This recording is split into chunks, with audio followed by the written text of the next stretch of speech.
Friday night. Tonight we have a very special drummer edition. I'm really looking forward to this one. We got some heavy hitters on deck.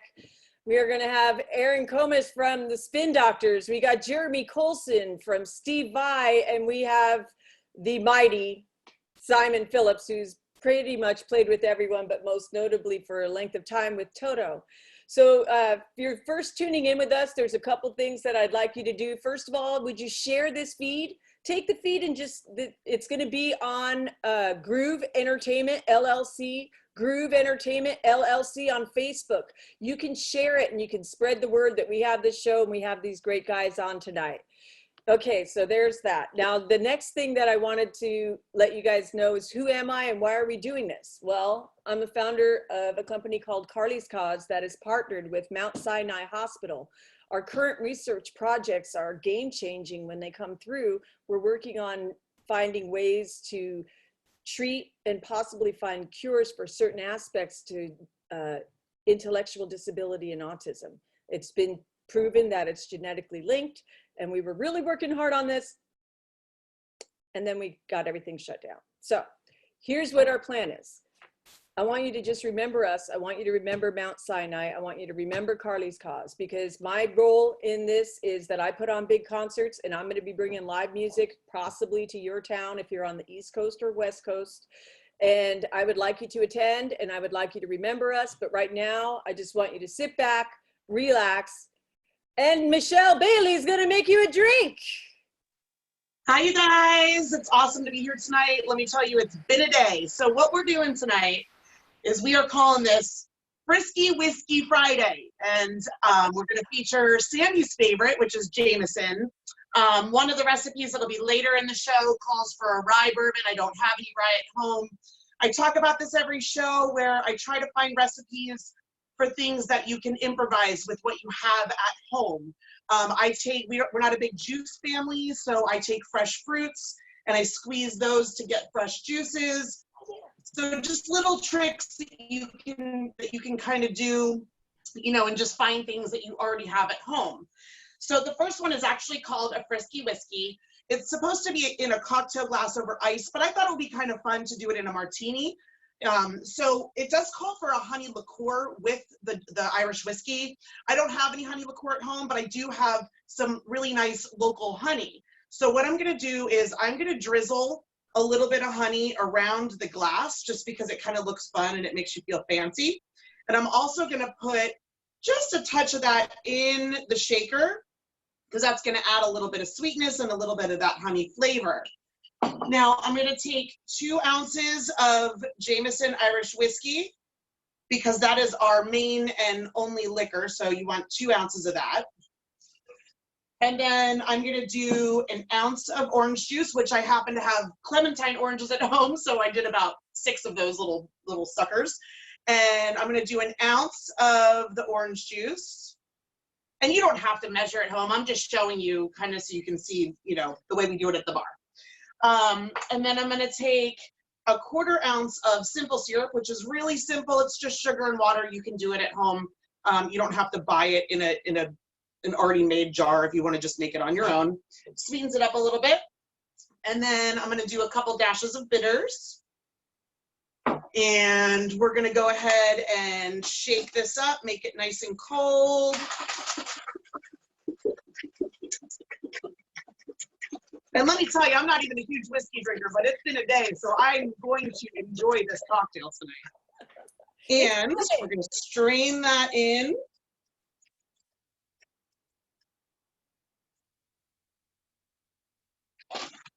And here you go. You have your first toast with your Frisky Whiskey Martini. Cheers, guys. I'm gonna have a red trolley beer because I'm in a beer mood this Friday. Cheers. I'd like to give a shout out to my mom in Pennsylvania. Hi, Mom. Cheers. Oh, wait, you're waiting for the guys. You got your drinks? They're like, oh, yeah. Woo, right on. Water for Jeremy. Got it. Yeah. All right. Thank you so much, Michelle.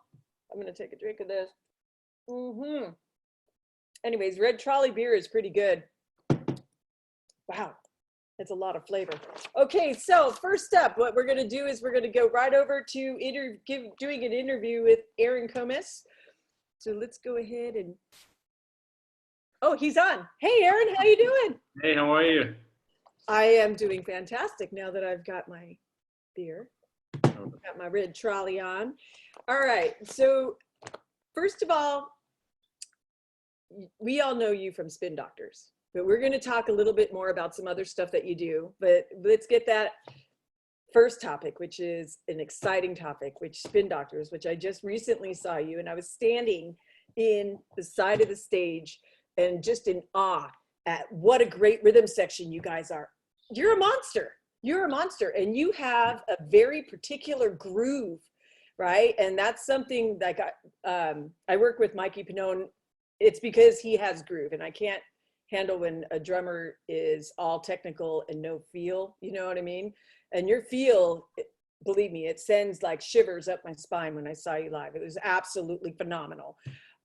So when you first started playing, how did you start to develop that type of groove, and how did it lead to Spin Doctors? Well, I mean, I think I got more interested in that style of playing a little bit later. You know, I started when I was 9, and I started on just for the practice pad and sticks. I was very fortunate to have a great drum teacher in Dallas, Texas, named Jack Iden. And I went in there. I remember my first day. I went in there. The first thing he showed me was how to hold the drumsticks, and he told me right hand like you're like a hammer. I was like, okay, that's easy. And then he showed me the left hand, and he showed me this, and it was just like, what is that? It felt so awkward. But I stuck with it, and that's really the only reason why I play like that is because my teacher showed me how to do it on that first day. And we for the first 2 years, I did nothing but rudiments and reading. So I was lucky to have that background, and all through high school, junior high and high school, I had great teachers. I studied with Rick Latham. I studied with an amazing guy named Henry Oxtell, who was the head of North Texas State University. I went to a performing arts high school in Dallas called Arts Magnet. So I was able to be doing small group and big band and orchestra and involved in all that kind of stuff, as well as jamming and having bands with friends. And then I did a year at Berkeley, and then I went to New York City. I studied with Tommy Campbell at Berkeley, who was, incredible. And that was that kind of the period where I was doing like the 10 hours a day practice sessions. And then, as I got older, I was always kind of into all kinds of music. When my original stuff was like, rock and roll. I loved Kiss, and then I discovered Led Zeppelin and the Who, and the Beatles and the Stones, and I was a big Bonham fan. Simon Phillips was a massive influence on me. I'm gonna bug him later, but There and Back was a really influential record for me that he did with Jeff Beck, and I got to see Simon in Dallas when I was in 7th grade. Saw him in clinic many times. So I actually had a poster of Simon and Steve Gadd on my wall in my bedroom room. Nice.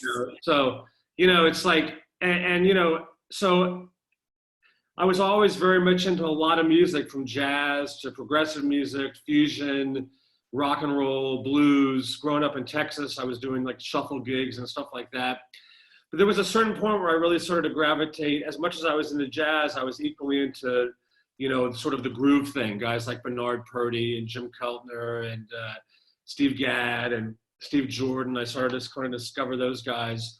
And at a certain point, like I remember when I was at Berkeley, I was trying to really mix up my practice schedule with technique, musicality, soloing, and also groove. So one of the things I would do is I would put a metronome on, and I would just play like the same beat for an hour, literally just a straight rock beat, and try to really develop like a pocket. Wow. And I was lucky when I moved to New York City shortly after. I was lucky enough to meet the guys in the Spin Doctors. I was going to the new school, and it was just, I was also studying with Bernard Purdy at that time, who was, a massive influence on me. And I was lucky to sort of have this opportunity to be in a band, and nobody was really telling me I have to play like this or I have to play like that. So, and my style just sort of developed into that sort of groove type of approach. Yeah, and you sound great with Mark White. You two are just meant to be together. And he tells me how when he was on our show also, he just said, you know, how much that you over the years just tell each other what you want from each other, right? And then Well, Mark's great, and I think, you know, anytime you're lucky enough to have a really great relationship with a bass player, it's almost like you don't even have to say anything. You know, it's very natural with musicians that you have a good chemistry with, where you just sort of fit into the thing with them. And although, you know, I might say something to him or he might say something to me, for the most part, it's just been a really good relationship for a long time. okay, well, tell us a little bit about the Spin Doctor's success. And I want to say that you do have a new fan, and her name is Carly, because since I booked you here in San Diego, I actually showed her your Sesame Street video. Oh, cool. Yes. That was a fun, that was a She fun one. loves it. She loves it. She's play again, play again, play again, play again, you know.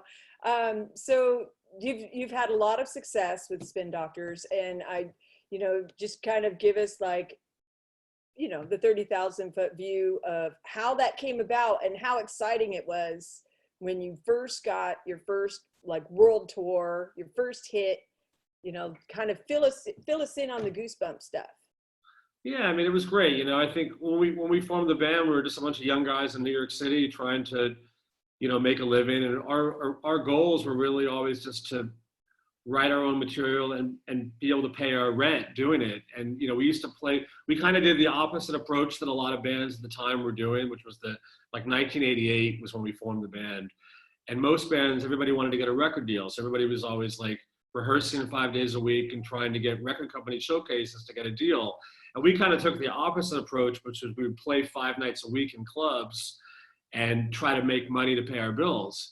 And eventually we developed a following and the industry sort of came to us and we got our record deal and management and all that stuff happened like that. And so by the time we actually were in the studio making that first record, I mean, a lot of those songs we'd already played like 500 times because we already had like over 500 gigs under our belt by the time we went in the studio. And there's no better way to develop a sound as a band than playing in front of people. It's different than rehearsing, you know.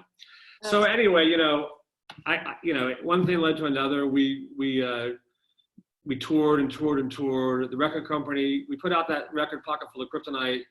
We sold about 60,000 records. The record company said after a year, okay, you guys need to come back off the road. This record's dead. There's no hits on the record. You guys have no image. You need to like get some tattoos or something and make a new record, you know? And we were like, well, you know, we're actually doing pretty well. Like we're like paying our bills. We're packing clubs. We're seeing like this buzz develop and you guys haven't done anything for us at all. It's all been based on us.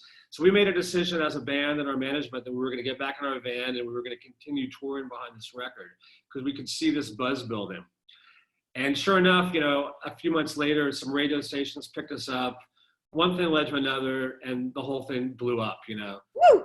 And that, you know, it sort of tells you that you got to stick to your guns and do what you believe in and not always take the business advice, because had we listened to them, we wouldn't be having this conversation, you know. That's a fantastic story. I absolutely love it. You know, I am a very hard worker, and you guys were wanting to, you know, okay, so I tell this quotes from Greg Reed all the time because he's my favorite mentor, and we built Secret Knock, you know, together. I worked with him on that project for like 7 years, and he's the author of Think and Grow Rich Books of Today, and one of the books that was just re-released was 3 Feet from Gold, and he talks about Andrew Darby, who was drilling into a gold mine and then ran out of gold, and he got frustrated and said, okay, whatever, you know, hit a little bit of success, and then he just sold the mine. And the guy who bought the mine didn't know anything about mining. So he consulted someone and he goes, now why would he have gold and then run out? And he goes, oh, that's easy. Gold runs this way. You just got to go 3 feet this way and you'll strike gold again. And the story you just told me kind of reminds me of that, you know, because that's the gold that fills Fort Knox today that Andrew Darby walked away from. You guys did it, man. Right on. Well, you know, I think like anything, there's no shortcut. There's never has been, and there isn't now. There is no shortcut. It's ultimately, to be a good musician or to be good at anything, you have to work really hard. And to make any kind of career work, you have to work, and that never ends. I mean, you know, believe me, anybody that's been doing this for a long time, like we all have, you're going to have your ups and downs, and you got to keep going and stay positive and work really hard. There's no shortcut. Well, tell us about your latest original work. We have a video that we're going to queue up right now, but tell us a little bit about some of the original works that you're doing today. Okay, thanks. Let's see, I've put out 4 studio records of my own original material, which is all instrumental music. I have a great band that plays. I don't tour a lot with them, but we do a lot of gigs in New York City. We play a couple times a month when we're all around. And I started doing this stuff about, I guess in 2006, I made my first solo release. And it's just really a labor of love for me. You know, it's just, I've always been into writing music and I wanted to do something of my own. And it's just been a lot of fun. It's something I continue to do. It's, as far as a creative outlet, it's sort of like the ultimate thing for me because it's my own concept and it's a real opportunity for me to sort of put all the elements of my drumming and my composition and my own conception of music together.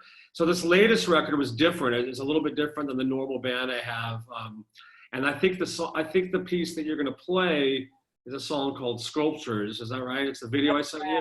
Yeah. So it's the title track off my last record. And this is actually, most of my records are compositions. They're songs that I wrote. I do a lot of writing mostly on the guitar. And then I'll, send it to the band and we'll work on it from there. But this particular piece was just an improvisation that I did with Leon Grunbaum, who plays this instrument that he invented called the Samchillian, which you'll see in this video. He basically invented this instrument. It's a MIDI sort of synthesizer, computer-based instrument.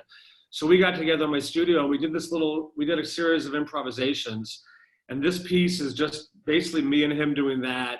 And from that, we just added a guitar player, a guy named Gray McMurray came in and played some guitar over it.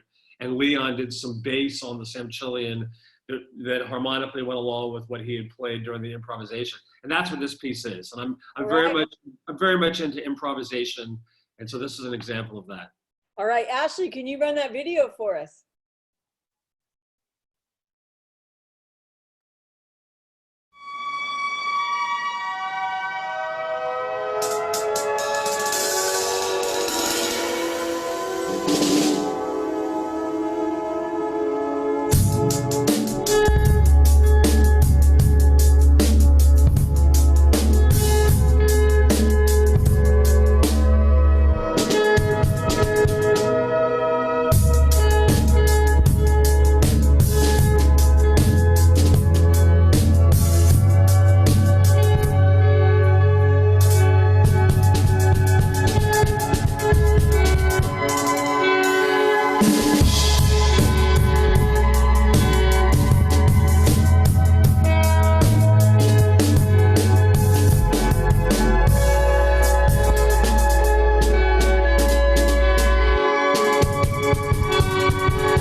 Is Hello, I it? can't hear you. Wow. Okay, Timothy Leary comes to mind. What's that?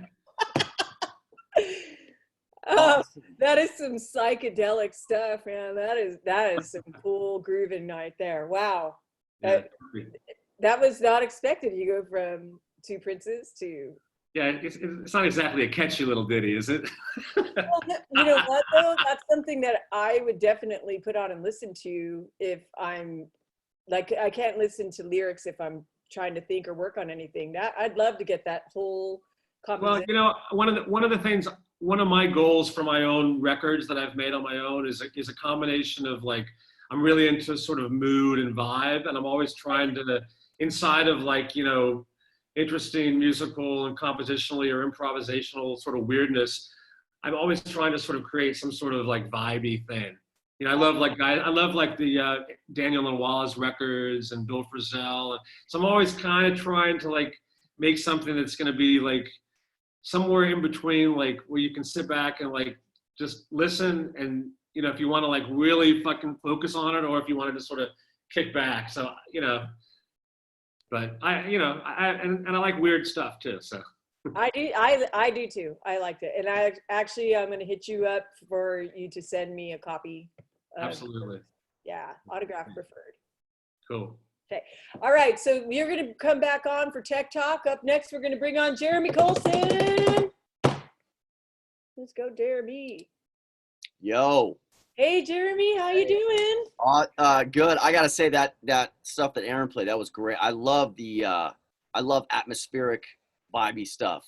You know, I mean, I think we spend so much time listening to music where there's verse, chorus, pre-chorus, verse, chorus, outro, and you know, we get so in tune to that. And for me, like I do so many things that like I love going into like nature and listening to just sounds and all sorts of stuff, because I think it's so easy to get caught up in this kind of regimented way of music, particularly in a rock setting. You know, you have these similarities. So when you don't have to think about that, and he was talking like the Daniel Lanois stuff, and then you just have a vibe going, and it's not so much you're expecting the next part to come. You're listening in like this presence. It's almost like a yoga experience where you're just being present with it, and you're just feeling, you're hearing sounds, and there's no rhyme or reason to some of it. I love that. So I just got to say, Aaron, that was awesome. I loved it. I felt the same way about that piece too. Yeah, because it's atmospheric. That's what I meant. Like it's just there in the background, and I can concentrate and reach higher levels of thinking when I hear different sounds like that. Yeah. So, Jeremy, I'm going to go through a few questions with you because you're an amazing drummer and you are definitely progressive rock, and that's my favorite. That is it. I am absolutely in love with progressive rock. I love Steve Vai. I've seen you perform with Steve Vai twice now. But let's talk about some of the early stuff with Dali's Dilemma. Yeah. When you started. So tell us a little bit about how you got into, that's your first big band, right? Well, that was I met a guy named Mike Varney when I was a teenager. I was playing in bands, and Mike Varney had a label called Shrapnel Records. Yeah. And I know Simon knows some of that stuff, Magna Carta, Shrapnel, Tone Center, all these things. So I met him when I was 18 because I was really into, you know, like progressive and instrumental music and stuff. And I met him, and I started doing he had a lot of solo guitar. Like he was the guy that put out like Tony McAlpine and Vinnie Moore and all these players. And he had guys like Steve Smith playing drums and Dean Castronovo and all these people.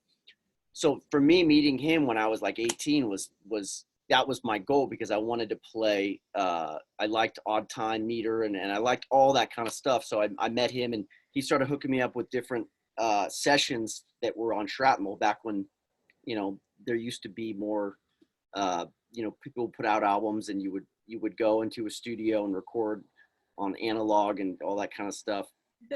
And then but he knew about a progressive band, because I was really into, you know, Rush and Dream Theater and all that stuff, and he knew about this progressive band, Dolly's Dilemma, which was very much you know, the 9 minutes, 10-minute songs with lots of odd meter for the sake of wanting it to sound complicated.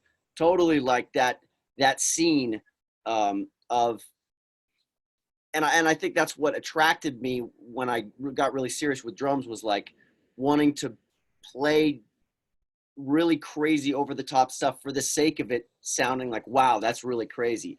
So I did Dolly's Dilemma, and that was full on progressive metal, all that kind of stuff. And but then after that, I realized I got completely burnt out on it, and I thought to myself, you know what? I would rather like have tattoos and like meet girls and play rock music. So I started like guys like Tommy Lee, and seeing how cool the visual aspect, because the whole thing for me is like I hit hard, you know, like I admire drummers that are dynamic, and I've had, that's something I've had to really work on, because I just have this nature in me that wants to like bash and break stuff because I'm hyper, and that's just the way I am. And I always, you know, when I was younger, I always wished that I could have gotten into the jazz guys and listened to Miles, and you know, I tried to do it. Like I tried to put it in my CD player and listen to it. And it was just, I've always been drawn to like the heavier music when it comes to playing on my own. So I kind of, you know, was doing all this kind of progressive stuff, but then I got completely out of it. And when I got completely out of it, I decided, you know what I'm going to do? I'm going to, like what Aaron was talking about, sitting and just putting a metronome on and playing the same groove and developing your pocket, your sound. And that's why I always tell my students nowadays, like I see so many people, their goal is, do I get the fill right? Did I get this part right? And it's like, no. You have to develop your sound by your groove that comes from your, if you're playing rock music, from your bass drum, your snare drum, your hi-hat, and your ride cymbal, and getting that groove and how important that is. So once I did that, then I started, I did another gig that was this guy, Marty Friedman, who was in Megadeth. When he left Megadeth, I did his first solo record, and that was all about playing really, really hard and really, really fast and everything. And so that was the first record I did where my style kind of changed, where I went from being this kind of progressive rock, kind of wannabe progressive rock drummer, to this person that was like more about, I want to be driving and I want to like have solid time, where I want to be like a clock, man. I just want to develop that. I don't want to be this kind of, I just, that was the sound that I wanted to do. That was the sound that I wanted to create. So I did that. And then I did Michael Schenker Group, which, Right.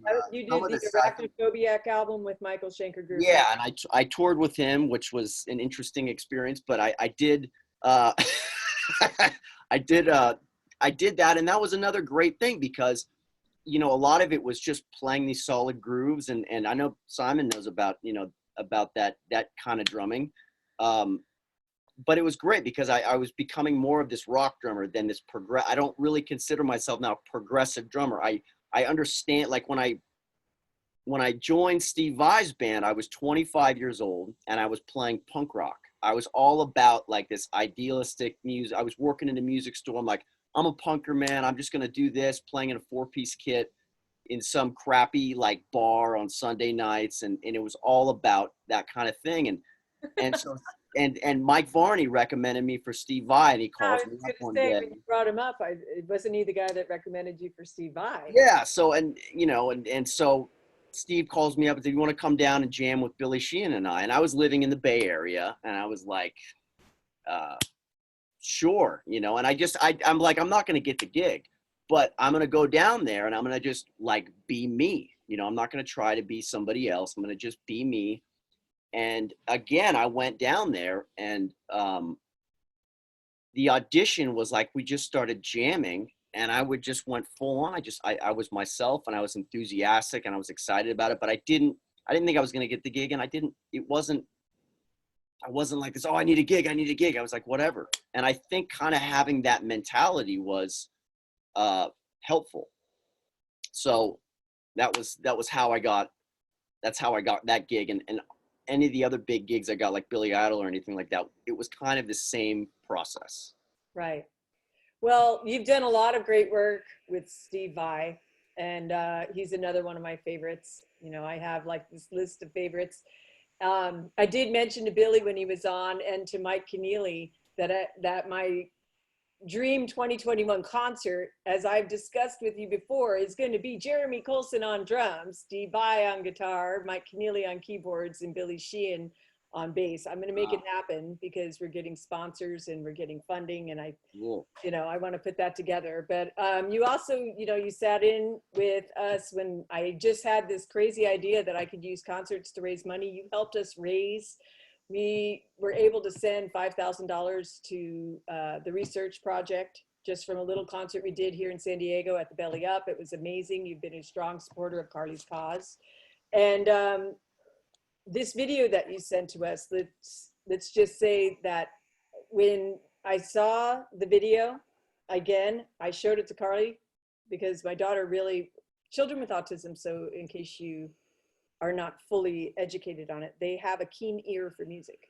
If I sing out of pitch, she goes, okay, like that, literally, right? So she has a very clear ear for music, and she just liked. So that's my daughter. Good timing, Jet. Come here. Oh, that was awesome. Anyways, hi, honey. You like Daddy's music too. My daughter loved your video. Oh, cool. Well, just to let everybody know, this piece is one of the instruments that I got. That I fell in love with I'm sure all of you heard of it. It's an instrument. It's called the didgeridoo. Yeah. And it's an Australian instrument. And I got really inspired. I do yoga, and I'm really active. I like being in nature and doing mountain biking and stuff. And I was fascinated by the circular breathing aspect of the didgeridoo. And the didgeridoo is considered a percussive instrument. And I love, like with Aaron's stuff, I love anything that is not traditional in the sense of American traditional things. When and I've discovered artists in other parts of the world, and when you find people that will take rock music and they'll put influences, whether it's African, Australian, South American, whatever it is, and they put it in, to me that is like, that's my favorite. Yeah, it's incredible. Ashley, you want to show that video?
So just so everybody knows, what I did was I went into my little practice room and I put a metronome on a click track, and I did the screen is split. So I did the didgeridoo first because I knew what I was playing, and then I did the drum part over it. What I'm working on now is actually trying to play didgeridoo and drums at the same time, and it's really it's yeah, a whole nother level. But anyways, that's how that went.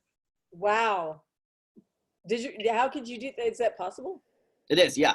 Yeah. Okay. Placement and everything, but yeah. So anyway. And you'll be the first guy on earth to do it? Or No, there's other guys that have done it. guys that have done it. Okay. All right. Well, I'm gonna have to look that up to where I want to see that. I want to see that. But that was a fantastic piece of music, and just because of the depth of tone of the didgeridoo, it just, so I'm sitting in front of my computer. I have my daughter's computer next to me, and when I listen to music, if she stops looking at Mickey Mouse and starts looking at my screen, then you're good. Okay. So that's a compliment in itself. All right, Jeremy, we're going to bring you back after we do a brief interview with Simon Phillips for Tech Talk. So you guys know Tech Talk is when we're going to address all the questions and answers.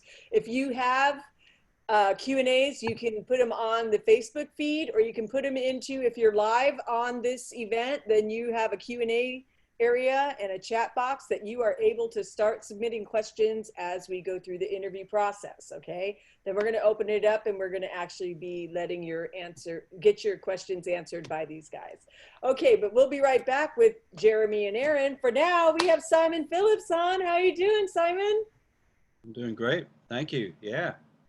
This has been a wonderful show already with two iconic drummers, and the last interview is definitely not the least. You have an incredible resume. I prepared a few notes because there was so much of it, but the first thing that caught my interest, that your first band was your father's band. So your father was a musician? Oh, Okay. yeah. So what instruments did he play? I mean, he's going to show He me. was, well, his main instrument was clarinet, Okay. but he also played baritone and a couple of the other saxes, tenor and alto, but mainly baritone and clarinet and a little bit of piano. Okay. And so you grew up in a musical household, and that is so encouraging, because like in my household, I wasn't allowed, not that I wasn't allowed to play music, everybody just had an opinion about it. Like, that's not going to get you nowhere.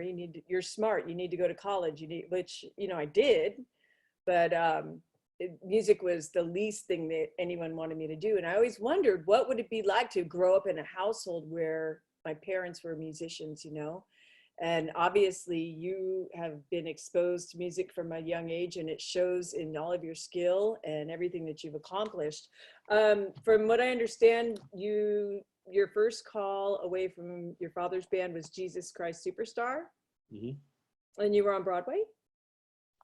Well, I guess in London, it's not Broadway, London's right? the equivalent of Broadway. It's the equivalent, okay. Equivalent, the West End, yeah. Really, so my dad, I played with my dad's band from 69 to 73. I joined the band when I was 12 years old. The youngest guy in the band was 30, and it went up to somewhere in the 60s. I was still at school, but I had to find a school that I could be part-time schoolboy, because come Thursday afternoon, well, actually lunchtime, I'd have to say, "Excuse me, miss or sir, I've got to go to a gig now." And I mean, when I think of it now, and my son is 13 years old, and I look at him and I think, this is so weird. I was actually getting on a bus, driving 200 miles to Hull or Manchester to play a 4-hour gig dance with grown-ups. Wow. Sometimes I think that it really happened, but it did happen, So anyway, fast forward to Superstar. He died very suddenly, so the band was, I disbanded the band because I wanted to play rock and roll. I was tired of playing Dixieland. Right. That's a really good way to put it. So you went and started to become more of a session drummer, and you played with a lot of great names. I seriously, I'll let you go ahead and name your favorites. Who were the favorite albums that you've recorded on, or some of the favorite players throughout the 70s up until the days where you joined Toto? I mean, you know, it's sometimes it's hard to remember all of them, and some of the best albums were actually the most least known albums. That it's just it kind of works out that way. There was a wonderful guitarist called Duncan Brown, probably nobody's ever heard of, and he wrote great music and played great guitar, and we used to have so much fun on these sessions. I think I did 3 albums. In fact, I ended up producing him after, you know, for a while. The main albums were probably Jack Bruce, House Tricks. We did another album in '78. It wasn't released at the time, but it was released later on. There and Back, of course. That was the first album I actually wrote music on. In fact, 4 songs I wrote on that with Tony Imus. Stanley Clarke, that was a major album. And then Mike Oldfield, which was the start of my production and engineering career. Again, I was kind of dropped in the deep end. He fired the engineer and he said, right, you're going to do it now. But he knew I was already into, and that's what I wanted to do. I'd grown up in studios since 5 years old, 6 years old. So, and I played with my mum's tape machines, and I wired her system up when I was like, I don't know, 10 or something. And I just love, you know what? I love the sound of records. That's really where it came from. And I always say to people that I learned to play music, not to play drums. Because I really, when I was younger, I wasn't very technical, but I used to listen to records. I'd listen to the sound. I'd then tune the drums, try what I could do, as close to the record as possible. I wouldn't play the song unless the kit sounded as close to how it sounded on the record. Wow. And that to me, so let's say I wanted to play to a Kinks song, You Really Got Me. I go to my mom's cupboard and grab dusters and loosen the heads and tape dusters on with sellotape. We call it sellotape or Scotch tape, you know. And then when it was playing along to Mercy Mercy, Buddy Rich, they would come off. I'd tune the drums up. I'd look at the picture, put my ride cymbal low, and, you know, make it look like it, and then I'd play along to it. That's kind of where it started and where it came from. Wow. As we do, I think we all know, you know, Aaron and Jeremy would probably agree, the best way to learn is to copy. Copy your favorite drummers. Even as a writer, copy your favorite composers. And then at some point, you will find your own way to do it. And you know, the strong influences will remain in your playing, but you will kind of you'll manipulate them to make them sound like yourself. So that's kind of where it came from, you know. That's excellent advice. And, you know, I think back and I remember the first 2 CDs worth of original music that I wrote. I would just sit and listen to every Beatles song I possibly could, right? Because there's something about the way that the Beatles write songs, and there's so much diversity there that I would just listen to them and listen to them and listen to them. And then I would sit down and I'd finally write the music to this crazy poem, you know, or whatever I started writing lyrics to. I always did it backwards. I wrote the lyrics first and then the music, but I would listen to Beatles, and you're right. I sometimes would hear just a certain melody and it would suddenly trigger a hook in my own head. I'm like, oh, hey, wait, that's original. Yeah. Da, da, da, you know, and I just start singing it, and then I grab a guitar and I'm like, hey, I'm writing a song, you know, and it would hit like that. So yes, definitely copying other people that have already done great works. And from what I understand, pretty much everyone who plays drums that's watching tonight has been listening to you and learning from you. You're considered one of the greats. And so I wanted to transition on into Toto.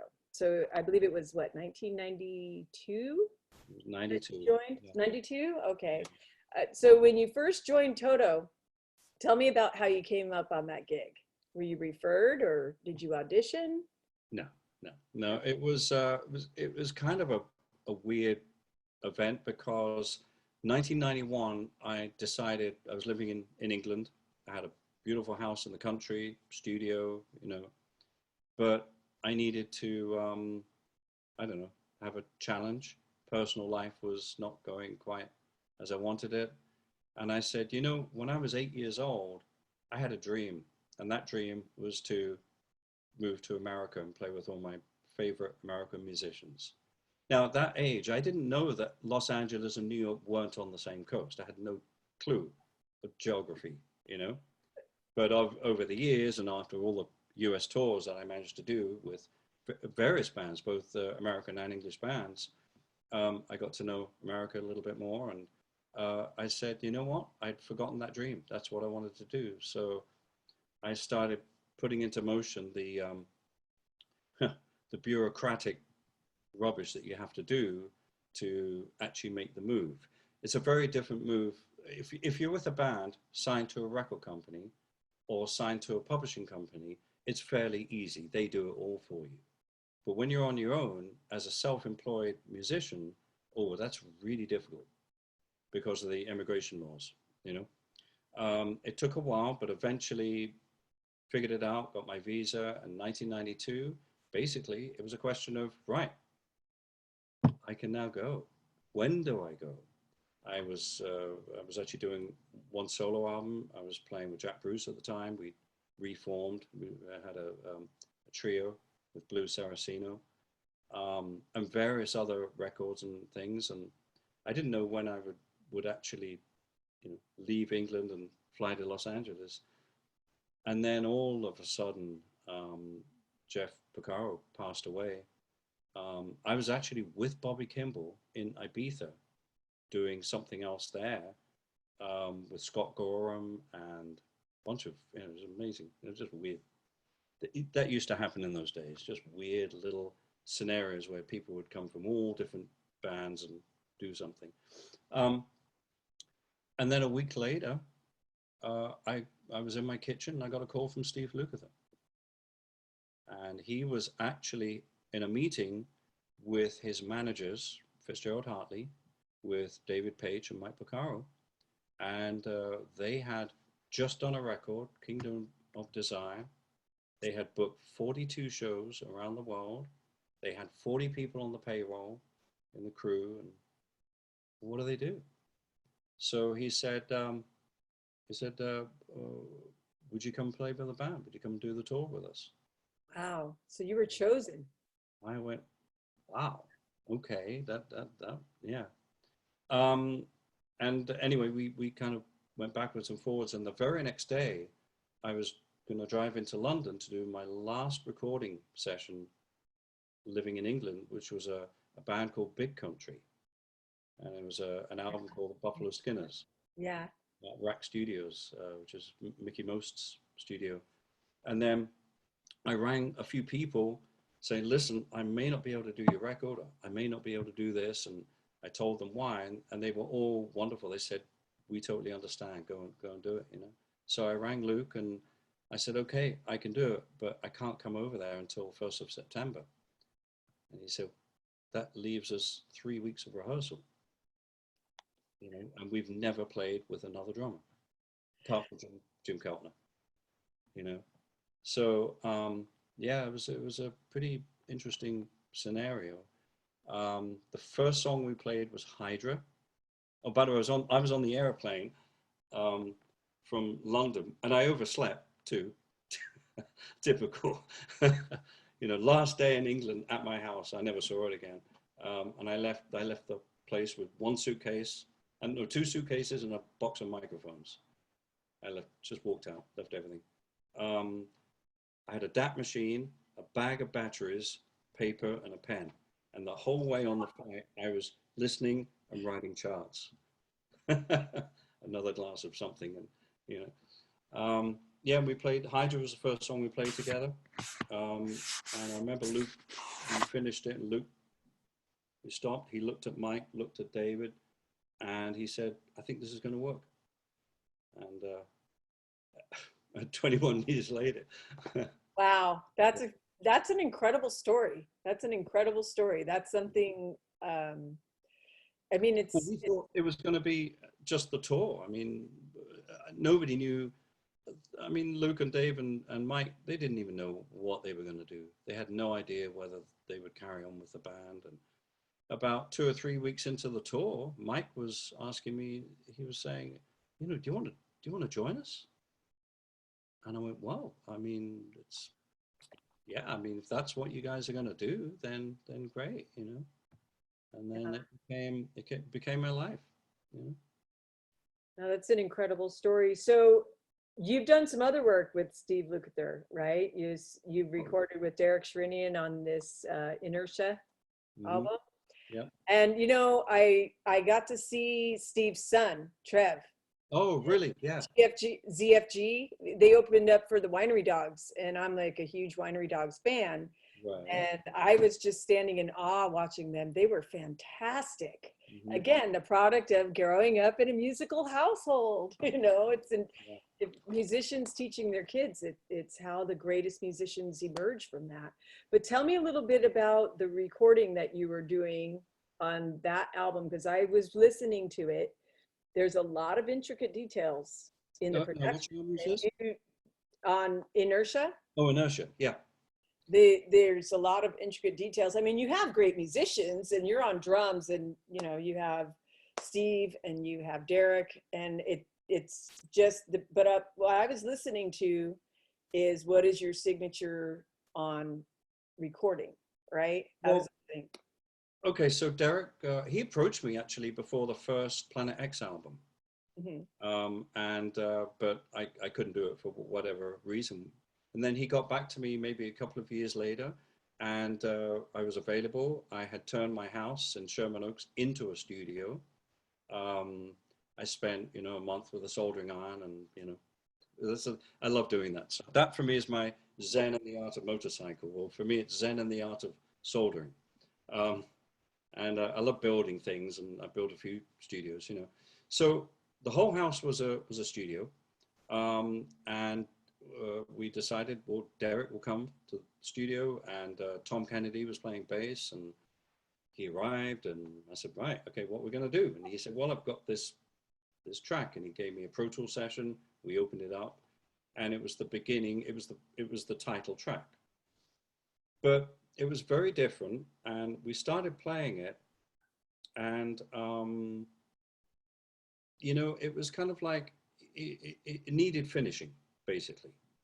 And I sat down with Derek. I said, you know, I'd like to make some changes here because, again, it's what Jeremy, what you were talking about, actually, and you, Aaron, what you were talking about.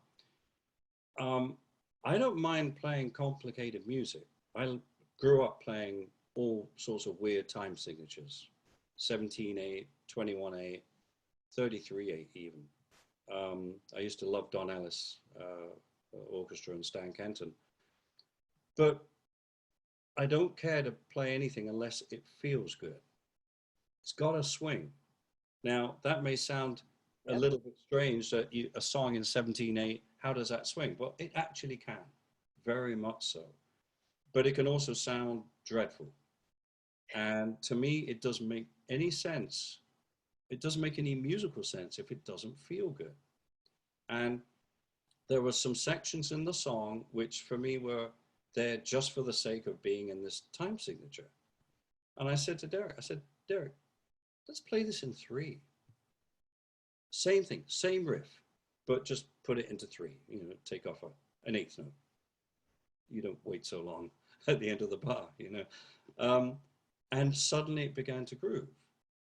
And he was like, He wasn't quite so convinced at first, you know. And we finished that day. He came back the next day and he went, yes, I like it. I like this idea. And then he said, but can we do this little weird 21/8 thing in this section? I said, fine, it's 1 bar, you know. So we found a really good working relationship. And then I realized, I said, well, Derek, what's the melody? So, well, I don't have one. Oh, okay. So one morning, I put the session up before he got there with my cappuccino and stuff and listening to it and came up with a melody. And I played it. And I said, Derek, I want you to have a listen to this. And he went, oh, wow. I said, well, it's a melody. He said, yeah, I love it. And he said, do you think we can get Luca to play on this? And that's really how it started. And that's how Derek and my relationship started. We have a wonderful writing partnership. It just works. And we haven't done anything for 10 years. And he came up to my rental place up in Ojai, which is, I'm in the rental at the moment because of the fire and everything. And it's like we carried on where we left off from 10 or 12 years ago. That's So fantastic. that's how Inertia came about. And yeah, that's it. So are you open to listening? This is going to be crazy and could create a lot of inquiries, but how do you decide you're going to produce somebody's material? Usually they approach me. That's usually how it works. Sometimes it works. I start, like with Derek, start doing a session for somebody, and then all of a sudden they like the sounds and everything, and they want me to continue doing it. But I do get a lot of through my website inquiries to mix records or to produce records and stuff. And of course, the way the music business is nowadays, as all of us know, it's very hard to make a living as a recording musician because we don't have recording budgets anymore, because we don't sell records anymore. You know, it's a very different kind of budget or industry to how it was in the 70s. I didn't even leave London for years. I was just going from studio to studio to studio making records. Now, I don't even actually call it the music industry. I call it the entertainment industry, because that's what it is, really. That's what we do.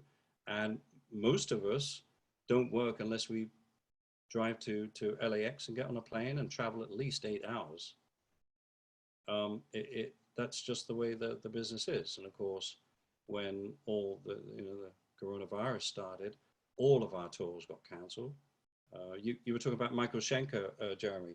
I got back from Bulgaria on March the 1st and was supposed to leave for Japan with Michael to do the 40-year anniversary.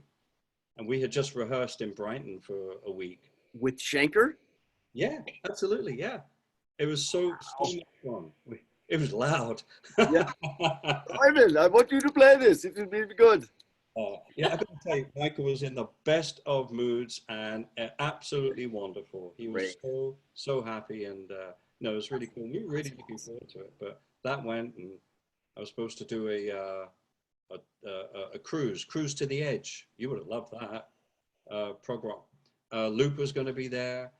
Yes, Marillion, Steve Hackett, loads of people. Portnoy was going to be there, and obviously that went, and yeah. So we're all back in the studio, which is kind of great, actually. I know I'm on a local level, but that's exactly what I'm doing. I just had that conversation with Mikey. I said, that's it. Let's get all of our writings together, because we got the word today that California, at least, is not going to be featuring live music till the end of the year. But you can have live music happy hour right here on this show.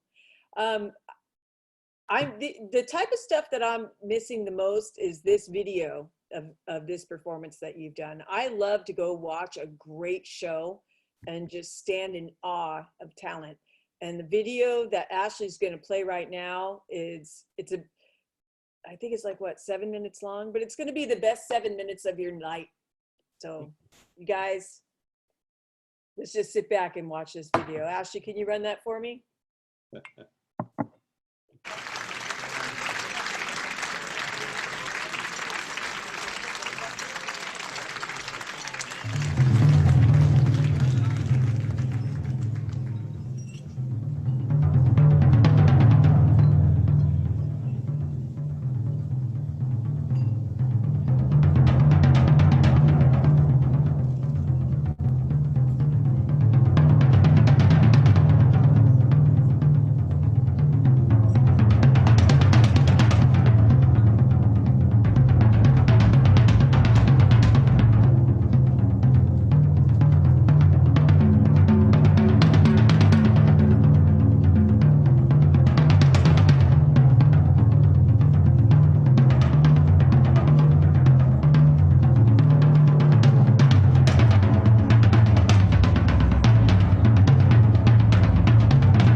Oh, shit, can't hear a thing. Cute. Oh, there we Go. go. All right, we're gonna actually, if Ashley, if you could unmute everybody.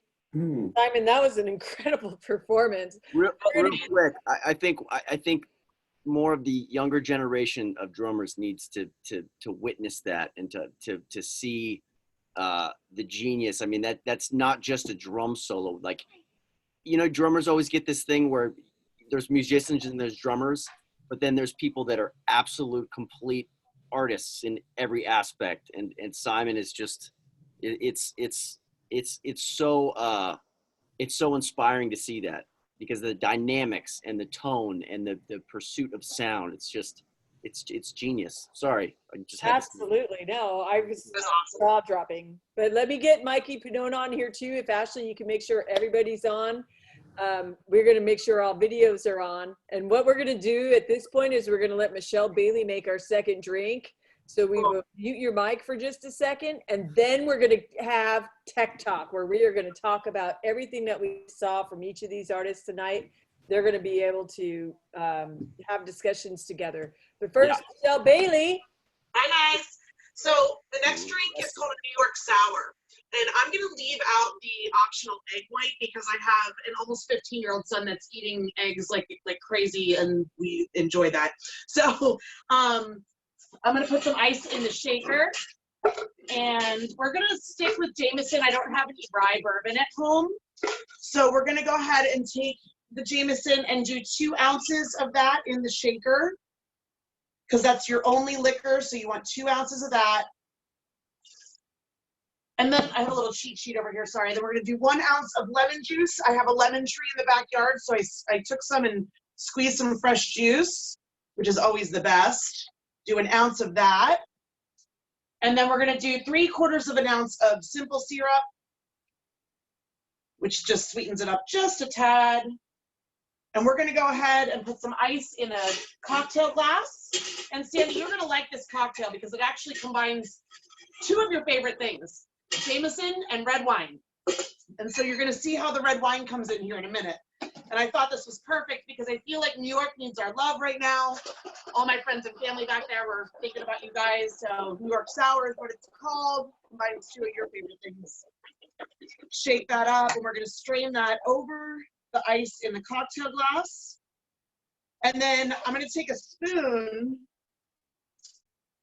and, well, I guess I have honey on it, sorry. And we are going to take the red wine, and we're gonna try to layer the red wine on the top of the glass. Don't beat yourself up too much if you don't get it the first time. But you just take the spoon and you pour the red wine over the top, and it gives it a nice little layer of red wine on the top. So before we do a cheers, I just quickly want to say it's been an honor to be on here with the 3 of you. The didgeridoo 20 plus years ago when I was at University of Delaware became one of my quick favorite instruments because I had a friend's local band called The Vibe. They played it. It's been amazing. I'm wearing an 858 shirt, who is one of my favorite local drummers, George Palacios. He's also the drummer for Rick Springfield. And so I just want to say thank you to everybody who supports local. Please keep supporting local as much as you can. Remember that we're all in this together. And I'll see you again on Wednesday, but they're still going to talk. So everybody raise your glass. And we're going to do another cheers. Thanks, guys. Cheers. Cheers. Cheers. Cheers. Cheers. I'm still on that red trolley.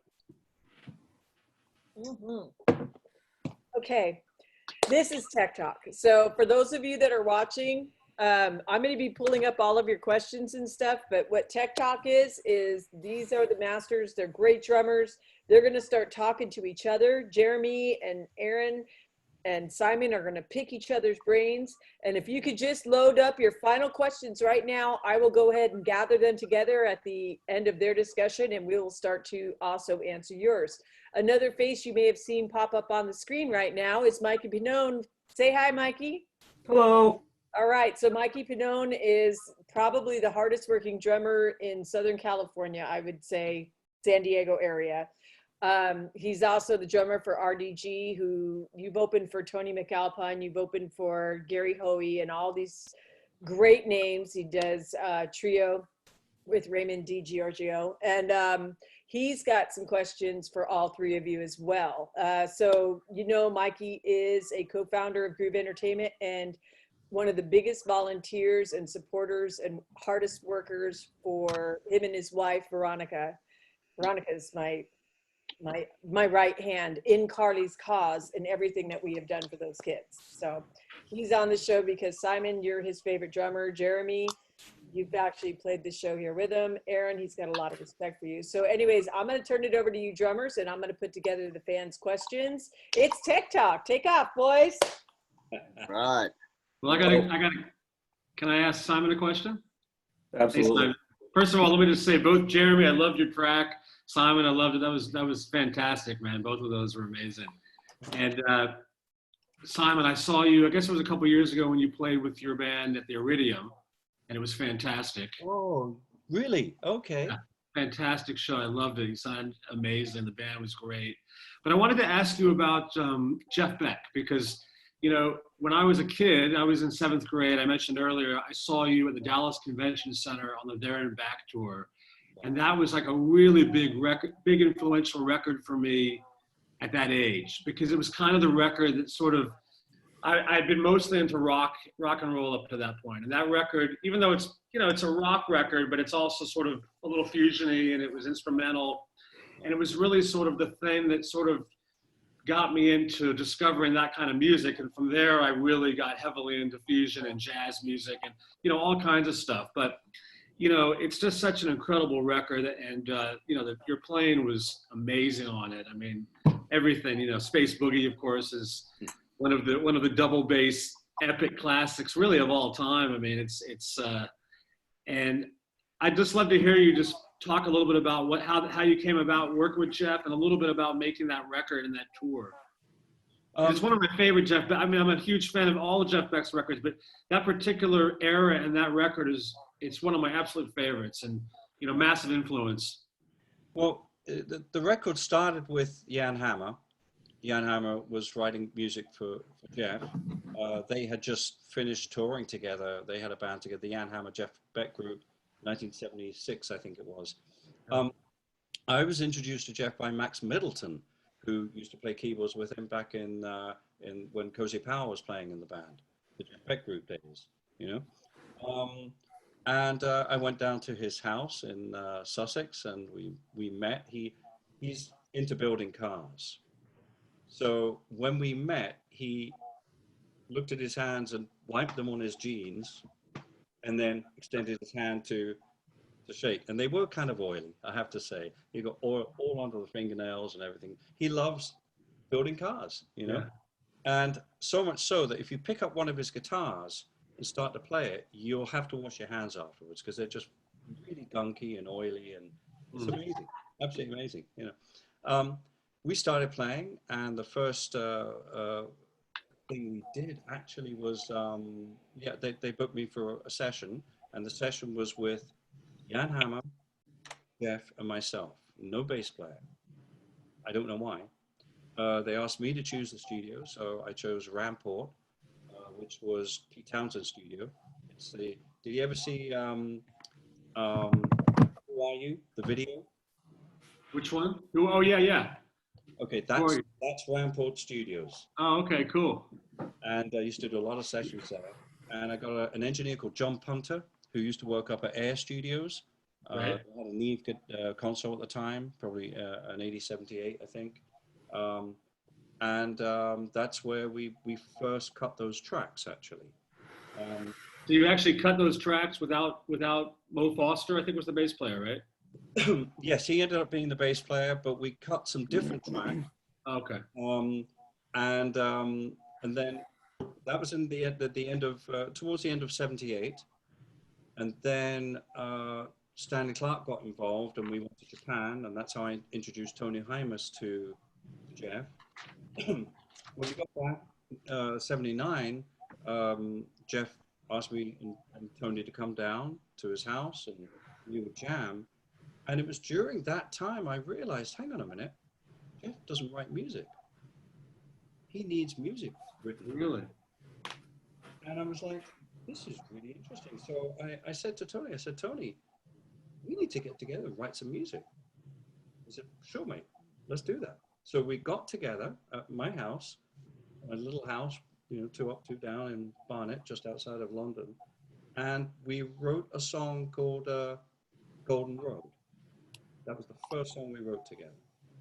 Did a little demo on my Porter studio, or whatever I had at the time. And then took it down to Jeff next time we went down there, and he loved it. And we kind of went on from there, really. But how Space Boogie came about, we were jamming in his room. We were working on a couple of the songs that we'd given him. And I used to take a little single Ludwig drum kit down there. And I was kind of getting a little bored. He had a little Premiere kit in the corner. So I got up and dragged the bass drum over. So I got some bass drums, right? And we started playing a shuffle, just a boogie shuffle, a bit like Quadrant 4, but a little bit slower. And while we were playing, I started playing 7 against the 4, so turning it around. Right. And Jeff, he heard it and he went, yeah. And he went with me in 7. And I went, ding. And I looked at Tony and I said to myself, that's our next song. And so then Tony and I got together and I said, right, remember that groove we did in 7, that fast shuffle? I said, that's our next song. And then Tony came up with the entrance, the whole intro part. Yeah. Came up with that just like that. And then we just co-wrote and we got the track done. Amazing. That's how a lot of that record came together. It was just me and Tony in each other's house doing little demos. It's a great record, and what a great show you guys did. And how cool was it back then to play that kind of music in arenas, Yeah. I saw you guys at the Dallas Convention Center. I saw I was, like I said, I was in 7th grade, and I went and saw pretty much every show that came through Dallas, Whoever was playing the arena, I'd go see them. And I was such a fan of that record, but looking back on it, it's just, it's amazing, It is. It is amazing that even with Stanley Clark, we played 3,000 seaters. Yeah. Al Di Meola later on, still, maybe 2,000 seaters. That was a different time. Well, thanks for that. That was great. Yeah. And I also saw a lot of your clinics in Dallas when you would roll through over the years. You've been a big influence, friend. I gotta say, Simon, when I was younger, I remember, remember when Drum Magazine was it was still like a newspaper. Yeah. It was still, and I remember, it came out and it was Simon Phillips Takes Tinseltown. And I remember that was when you flew to LA and the whole story about the batteries in the airplane when you came to do the Toto gig. And I just remember being younger and reading about that and then getting the instructional VHS videos. And of course you were back then, I think you were wearing spandex pants. You remember that? Michael Schenker. And your toms were, you still had the deeper toms. Yeah. But I had never heard anything so musical before. And I think what's the thing that I love, because anytime anybody says, it talks about the Toto thing, that's in comparison to what you have accomplished with your instrument. What I think is a great thing for people to know, because, when Jeff passed, you had Jeff that was a particular kind of drummer. And I know that when that gig happened, there were all the LA session guys that were like, they can copy Jeff and everything like that. Mm-hmm. And it's like, what are you going to do? Are you going to get, the clone guy, or are you going to get somebody that is like absolutely their own person?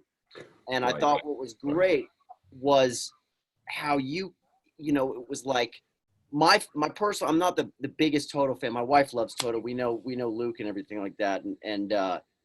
But the song that I love the best is I Will Remember. Great and song. the reason, and one of the things that I've done with my kit lately is I got a gong bass, mm-hmm. and I have an octobon. And what I love about your tone is that when you combine sounds of something that's extremely deep, this deep sounding drum, and then you have a higher pitched drums, and you have differentiate between those two sounds and the kind of rhythms you come up. So what I think is great that when you know, that album Tamboo, when you played on it, that song, because you have this Jeff Porcaro thing, which, you know, you had the shuffle hi-hat, you had those 70s beats, and then you have somebody who's absolutely their own person, who's not trying to cop or to be like this, is their own person. And that rhythm for that was so unique, and it was so refreshing to hear something like that.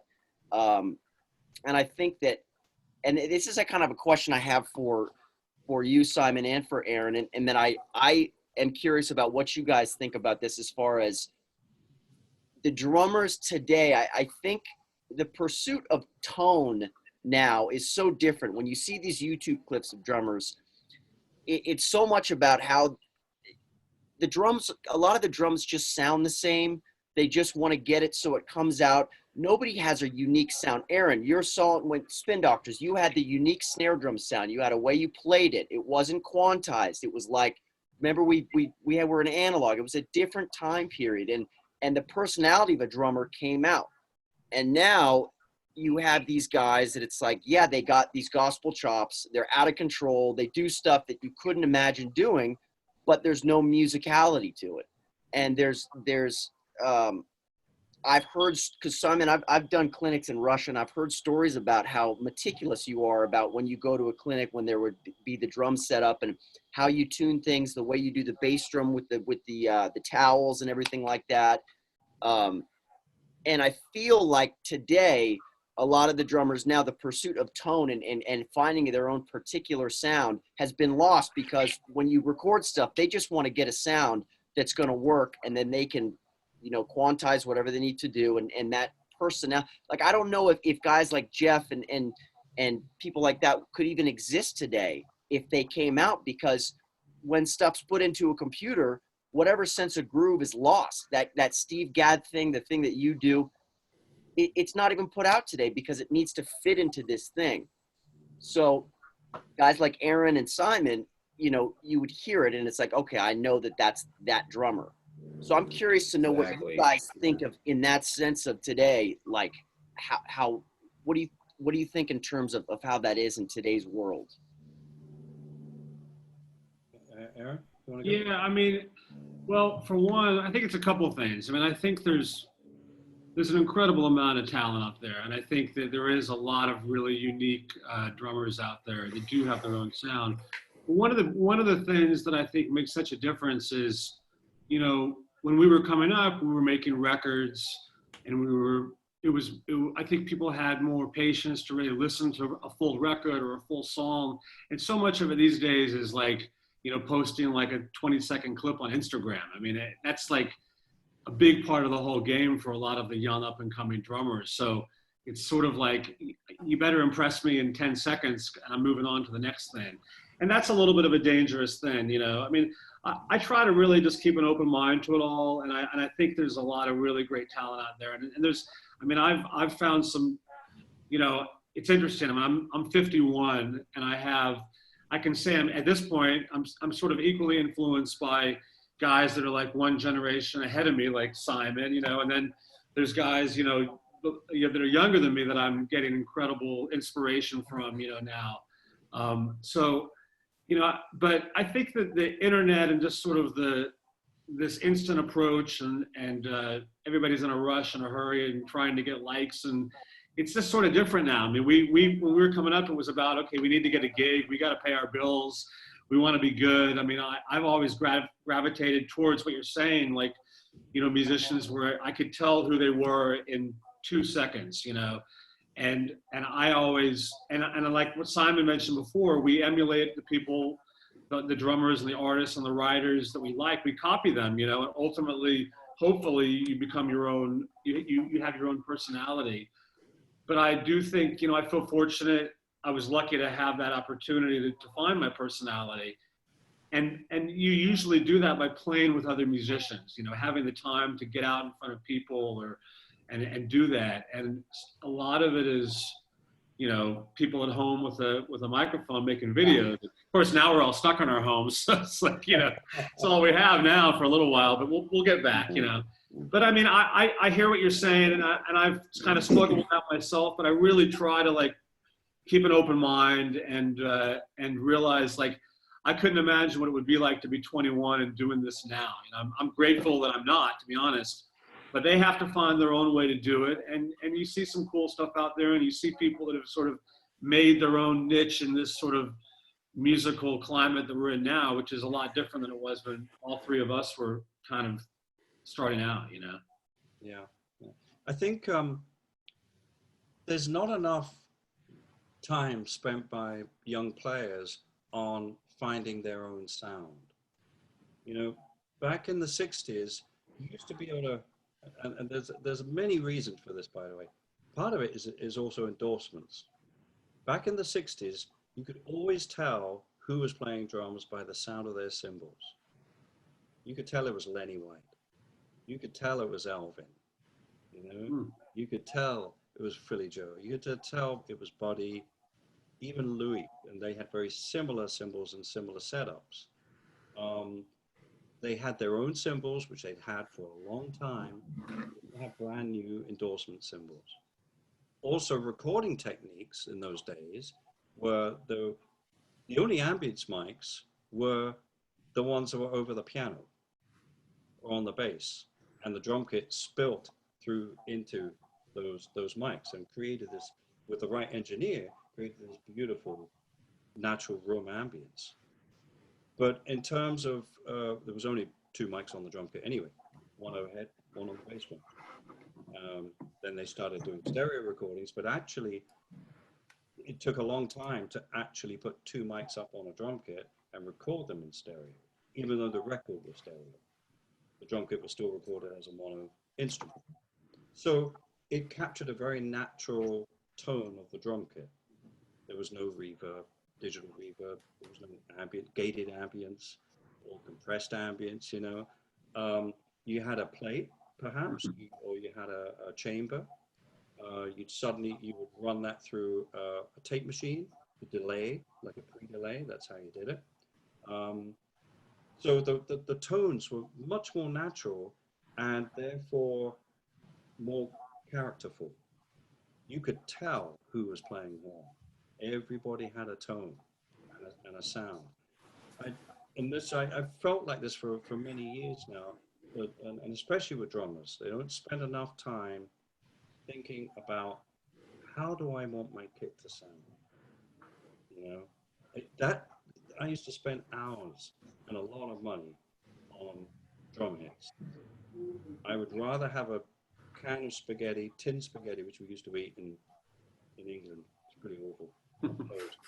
Rather than, I'd rather have that rather than have good food and go and buy some decent heads.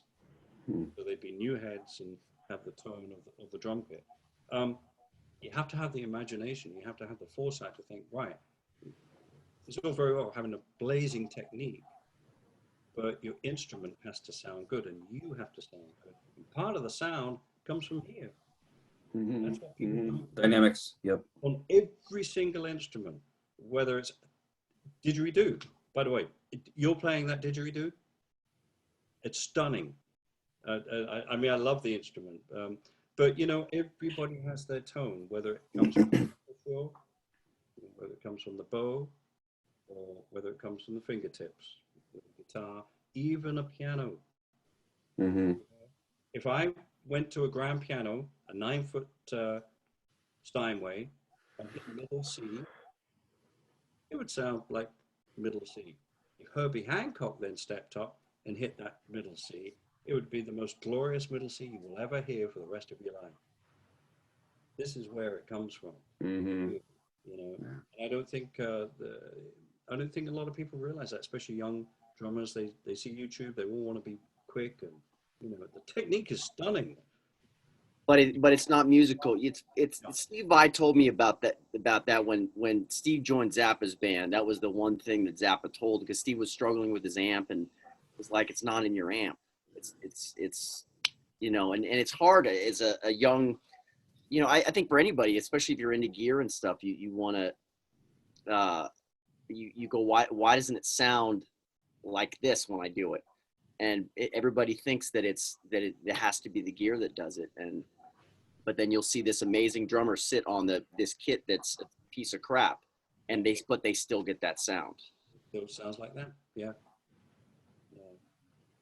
So this is amazing content. I wanted to see, I know Mikey had a couple of questions prepared for you guys. We brought him on here. This will be the beginning of our Q&A.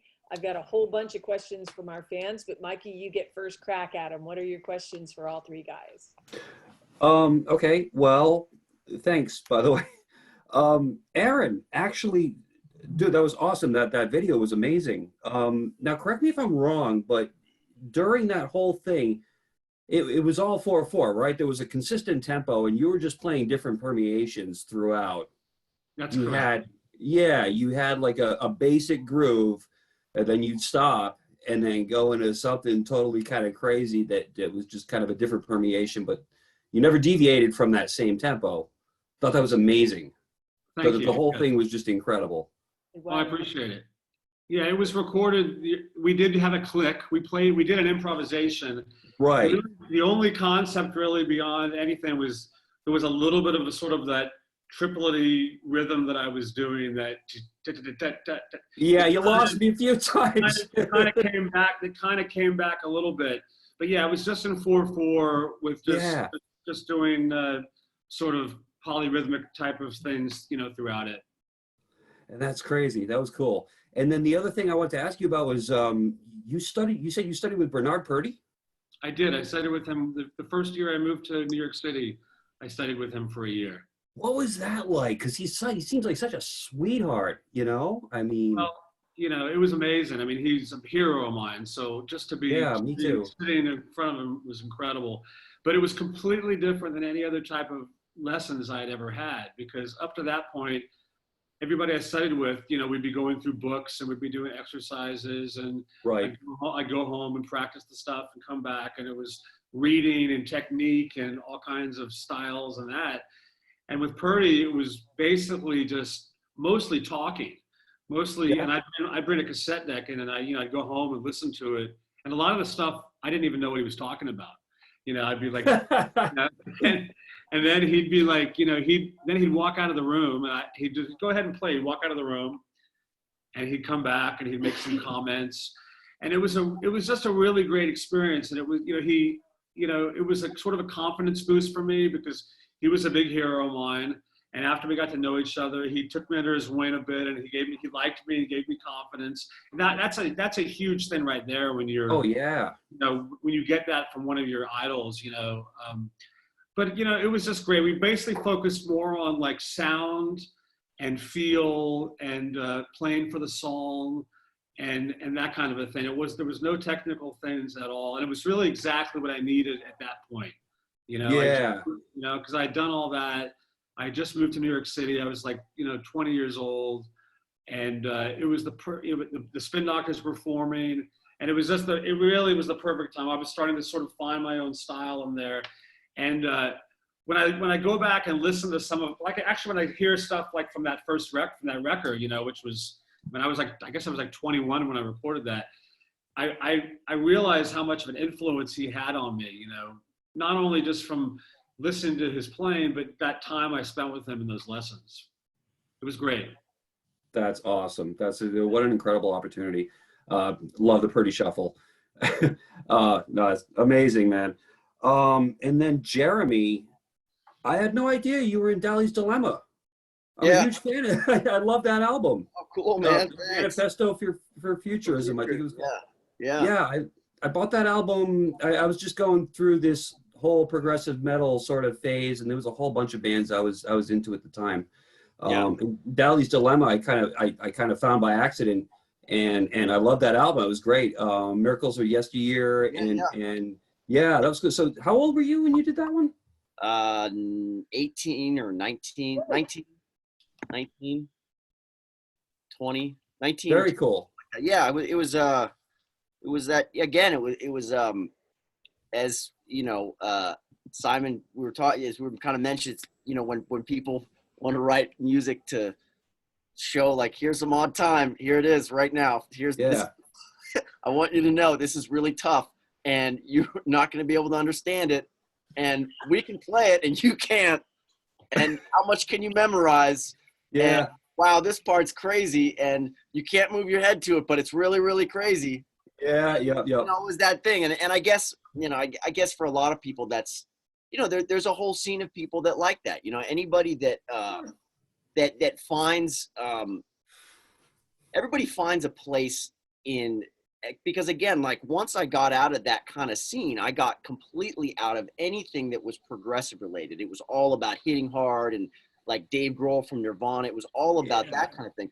But there was a, you know, part of what enabled me to get the Steve Vai gig was understanding that stuff. Had I not understood, you know, that those types of rhythms, I would have never been able to get, you know, to do the Vai gig. So it was, you know, you kind of learn that, but sort of a return to form for you then.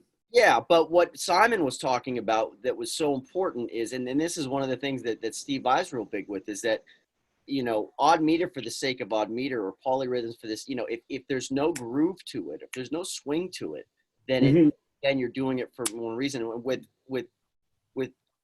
Steve Vai, my goal has always kind of been, even if I'm playing in 13, I still want it to almost sound like AC/DC. You know what I'm saying? I want it to be somehow have something, because you know, because at the end of the day, you're still the foundation. Steve Vai is doing all the melody and the and look, man, when I joined Steve's band, the members in the band, it was Steve Vai, it was Tony McAlpine, and Billy Sheehan. So you had three of those guys on stage, just playing more notes than a, you know, anything. I mean, it was all over the place. So I'm thinking like the last, and I'll tell you something, you know, the drummer that they had before I joined was Virgil Donati, who's again an amazing drummer, of course. I was completely different than that though, because I was like, okay, I don't have that kind of technique. I could never, I don't. That's not my desire as a player, is to be like this machine of just like steady groove. You're right. At the end of the day, you're the foundation, right? And so even if I'm, you know, my playing is, you know, if I'm playing a difficult part, there's got to, the pulse has to be continuity. There. So something you can bob your head to, you know, even if it is 13 or 21 or whatever, you know. Whatever, yeah. Yeah. So that's what I learned from that. But yeah, Dolly's Dilemma was fun. It was. I'm glad I got that experience. Yeah, really cool, man. Big fan. Did you guys do any touring or? No, we were going to, but it just, you know, Magna Carta was a label that, you know, they were putting stuff out, but there wasn't really any tour support, and you know, it's okay. It was one of those things, but it was a great experience, and I was glad I got it on my resume. Cool. And how does the didgeridoo a percussive instrument? That's crazy. I would have guessed it was a woodwind. No, because it I mean, they do have notes to it, but like the rhythms that you learn like you learn a rhythm, you don't necessarily learn a melody. Okay. Yeah. So it's like I'll show you really quickly here because I have it. Yeah, cool. When you have a didgeridoo, you're basically creating this sound. What you're going. Now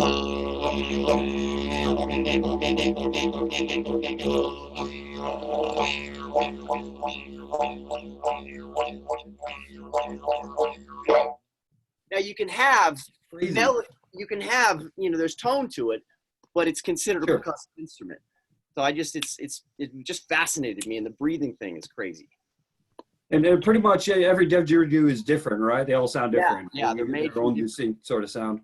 They're different. Eucalyptus is one of the. There's types of woods and everything like that. But again, it's a Aboriginal instrument made in Australia. You know, created in Australia, and it's. Yeah. So yeah. Awesome. Okay, one more for Simon. Mr. Phillips, sir, it is a huge honor. You're by far my favorite drummer. Have been for the last 20 years. Easily. First time I heard you was actually a live Toto album that I picked up called Absolutely Live, and it had to be from that tour from Kingdom of Desire, because you guys didn't do anything off. I don't think Tambu had been written yet or released yet, at least. No. So, and I just remember popping that in and just being blown away because I had no idea what Toto was going to do post Jeff, if they were even going to play at all, and who in the world they would get, you know, and I hadn't heard of you, and I heard that, and what you did for those songs, man, just instant fan. It was just amazing how you interpreted those songs. You made it your own, but you still gave, you know, you gave it the Jeff that it needed still too. It was just incredible, amazing, and I've loved everything you've done since. Thank you. Thank you. All right, so we have some questions from fans. This is going to be fun. There was actually one that I saw, and it's a good question too, because I love the first one. Do you have any plans to do another instructional video maybe in the future? Oh boy. That DCI video I did, Rob Wallace had been asking me to do that for 10 years. They showed me the very first one they made with Steve Gadd. And, you know, the problem for me was, well, I might say these things now in 1980, but I may not be saying those same things in 1986. Mm-hmm. So that's why it took me so long to come up with one. And I also needed it's like with every album that I do, especially writing, or I have to have a concept. I have to have a reason, actually. There's no point doing anything unless you've got a reason to do it, really. Of course.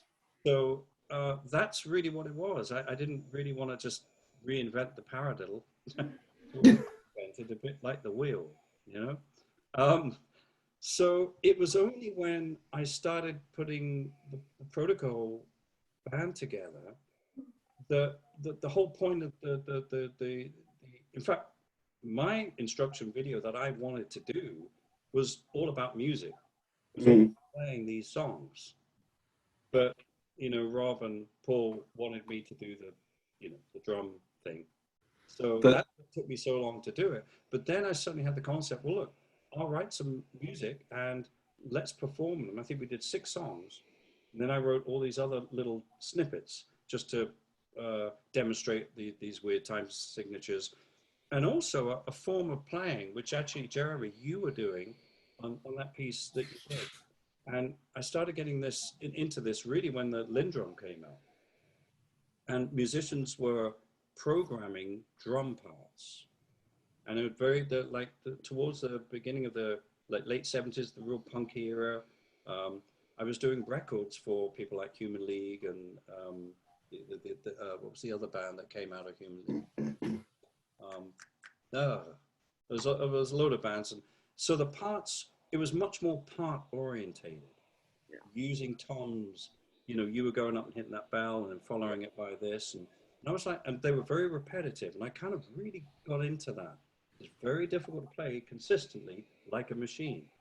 Yeah. So a lot of that video was kind of around that time when I thought the drum kit could now be with all these, you know, I mean, basically my drum kit is you close your eyes, wave your arms about, you're bound to hit something.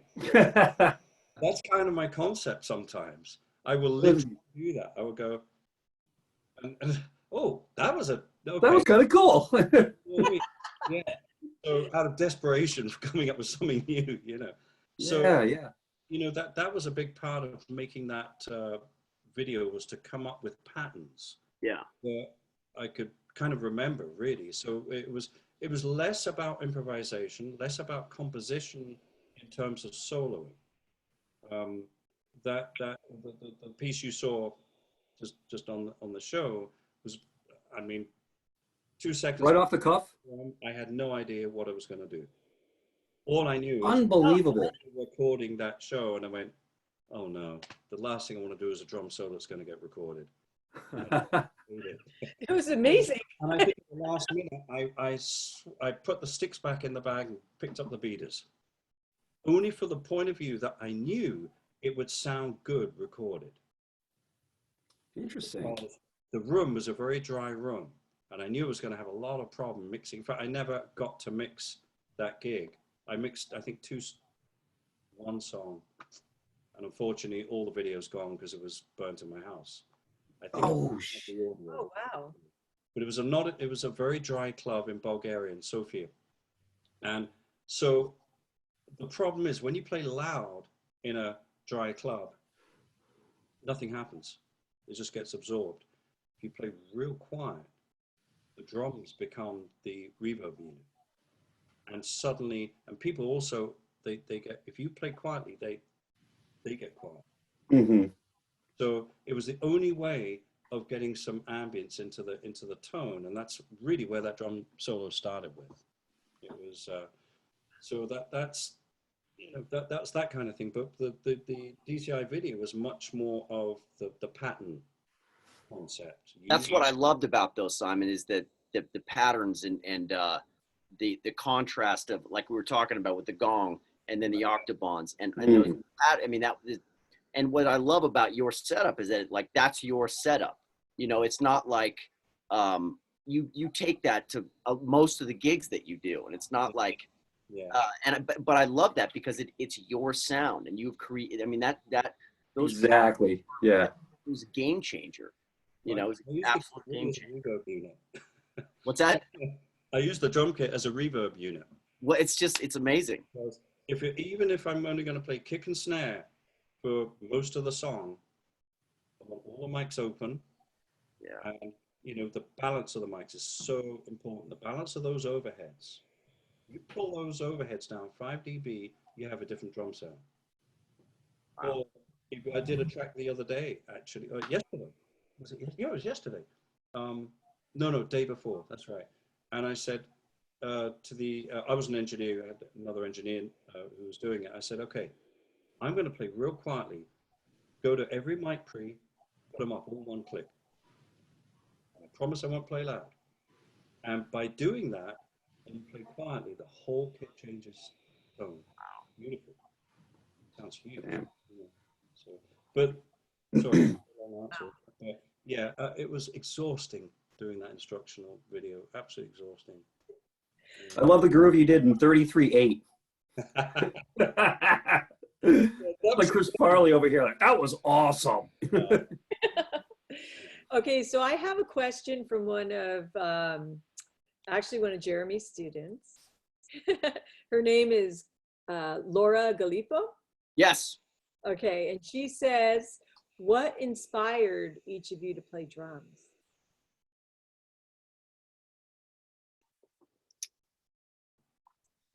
That's don't wanna.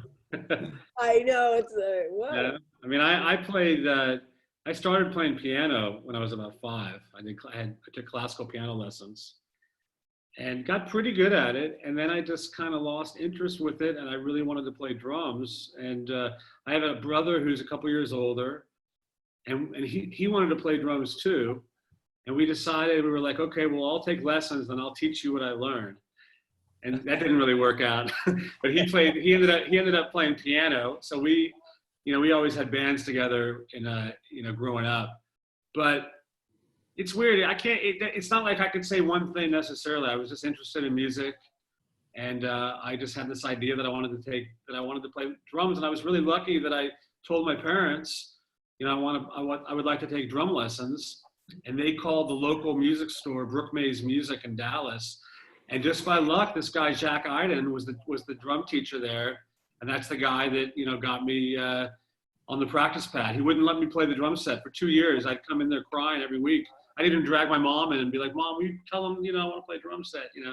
And he said, you might hate me now, but you'll love me later. And he kept me on that pad for 2 years, and then a snare drum, and then finally I got a drum kit.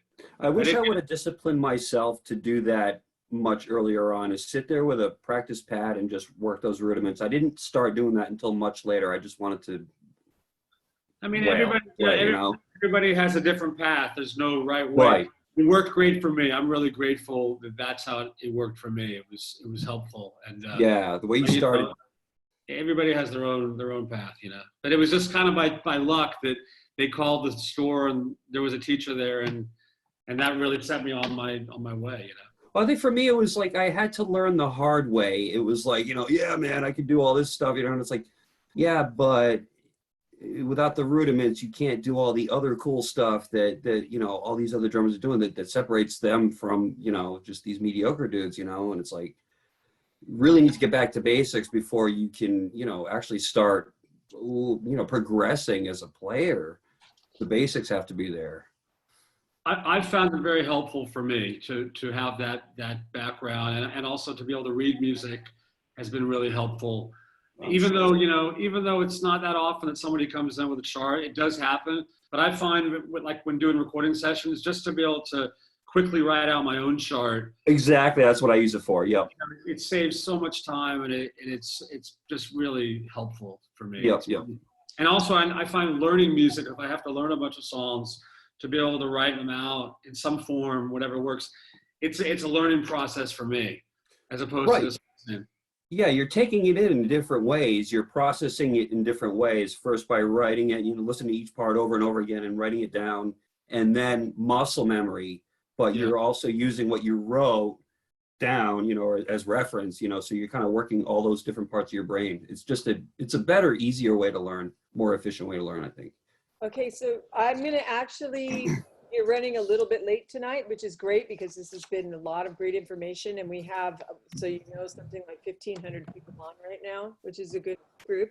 But I have some questions that were for Simon from email, and then I have a couple more that came up on the Q&A.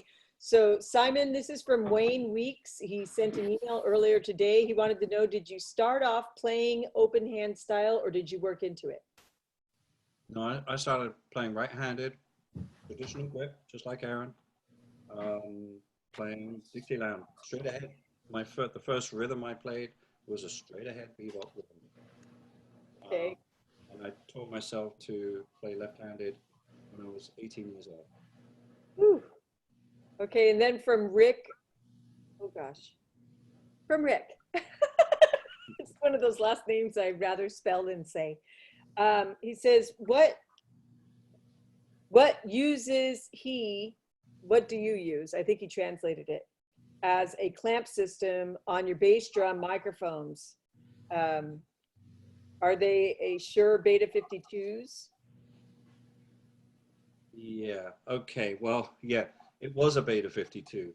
I actually built them myself out of these little aluminum channel that you can buy, 1.5 inch, I think it is, channel, cut them, drill some holes in it, put them to the where the bass drum spurs, where they're attached to, there's 4 bolts, just take off 2 of those, attach it to that.